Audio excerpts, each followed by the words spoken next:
जय हिंद, वंदे मातरम। बच्चों, आज हम बिल्कुल शार्ट तरीके से सीखेंगे अध्याय 13। कौन सा अध्याय अपना? 13। अध्याय 13 कौन सा अपना? पृष्ठीय क्षेत्रफल एवं आयतन। पृष्ठीय क्षेत्रफल और आयतन के अंदर प्रश्न वाले 13.1 का फर्स्ट सवाल। ये आपकी के लिए वेरी वेरी वेरी आईएमपी सवाल है। आप सभी इसको करने का प्रयास कीजिएगा, ठीक है। चलो आइए सवाल। तो वो सवाल बहुत इजी। आप सवाल को समझने का प्रयास करें। क्या करें? समझने का। यदि समझने का प्रयास करेंगे तो हम सिर्फ 2 सवाल करेंगे। कितने करेंगे? 2। लेकिन दोनों ही सवाल बहुत इंपॉर्टेंट है। 1.5 देखो क्या दे रखा है यहाँ पर। 1.5 मीटर लंबा और 1.25 मीटर चौड़ा, ठीक है। और 65 सेंटीमीटर गहरा प्लास्टिक का एक डिब्बा बनाया जाता है। इसके ऊपर से खुलता प्लास्टिक की सीट की मोटाई को नगण्य मानते हुए हमें डिब्बे बनाने के लिए आवश्यक सीट का क्षेत्रफल क्या निकालना? आवश्यक सीट का क्षेत्रफल और इस सीट का मूल्य। यदि 1 रुपये मीटर स्क्वायर हो तो सीट का मूल्य 20 रुपये। अब सबसे पहले जब भी हम सवाल करें एक चीज ध्यान रखिएगा सभी स्टूडेंट, ठीक है। इस चीज को नोट कर लीजिएगा फ्यूचर की दृष्टि।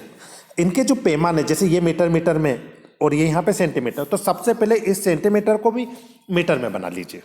या तो पूरे सवाल को सेंटीमीटर में ले जाइए, लेकिन या तो फिर पूरे सवाल को हम काय में बना लें? मीटर में। तो देखिए, प्लास्टिक के डिब्बे की मोटाई 1.5 मीटर, चौड़ाई 1.25 मीटर और यहाँ पर ऊंचाई 25 सेंटीमीटर थी। तो ये यहाँ पर 65 सेंटीमीटर था। हमें किसी चीज़ को यदि सेंटीमीटर को मीटर में बनाना है तो हमें 100 से भाग देना पड़ेगा। सीधी सी बात। किससे भाग देना पड़ेगा? 100 से। तो ये कितना आ जाएगा हमारे पास? ये देखिए यहाँ पर कितना आ गया? 65 आ गया। 65 मीटर। तीनों चीजें देखिए, ये भी मीटर में, ये भी मीटर में और ये भी मीटर में। अब आवश्यक प्लास्टिक सीट का जो क्षेत्रफल है वो ये सूत्र होता है। यदि ये सूत्र आपने याद कर लिया बहुत अच्छे से, ठीक है, तो आप ये मानकर चलिए कि आपका सवाल चुटकी में हल हो गया। काय में हल हो गया? चुटकी में। तो अब हमें क्या करना है? सूत्र याद रखना है। Two height plus length plus breadth और लेंथ इंटू ब्रेथ। मतलब देखिए 2 इंटू एच ब्रैकेट में एल लंबाई प्लस चौड़ाई प्लस लेंथ इंटू ब्रेथ। ये सूत्र जो दे रखा है। अब आपको करना क्या है? देखिए ऊपर हमने एच का मान दे दिया था हमारे पास, 0.65 हमने निकाला था। एल लंबाई का मान हमारे पास 1.5 है ही से, चौड़ाई 1.25 प्लस लंबाई प्लस चौड़ाई। तो आप देखोगे कि 2 का गुणा 0.65 में करोगे तो 1.30 आ जाएगा। सीधी सी बात है।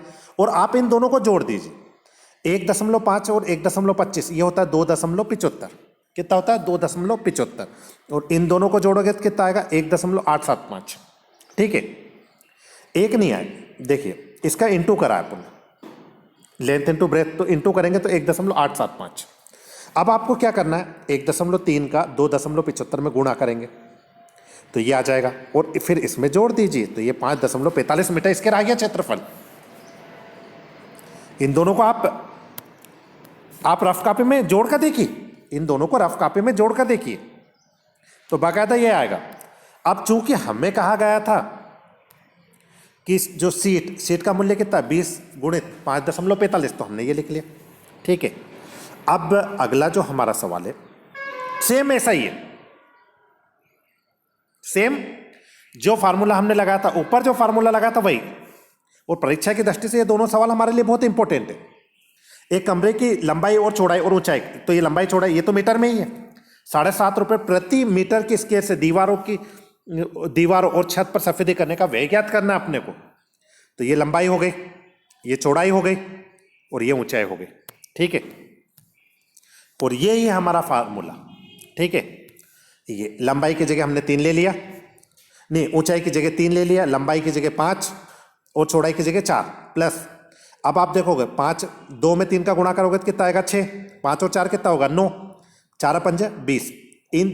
अब 9 छंकी 54, 54 में 20 जोड़ेंगे तो कितना आ जाएगा? 74। और 74 को यदि हम यहाँ पर इसमें गुणा कर देंगे तो ये 555 रुपये आ जाएगा। ठीक है,